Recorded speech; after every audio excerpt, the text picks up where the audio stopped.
This course comprises a book entitled Persian Language Teaching. In Persian آموزش زبان فارسی. کلید تمرین 85.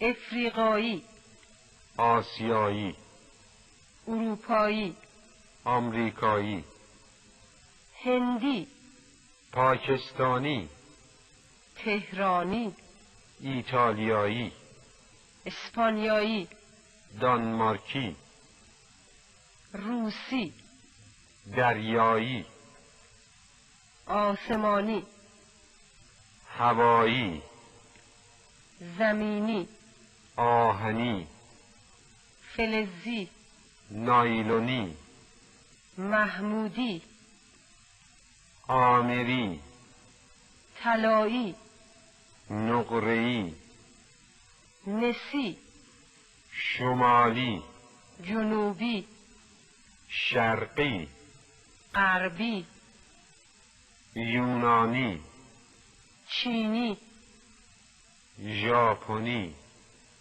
پنبه‌ای، پشمی، شهری، روستایی.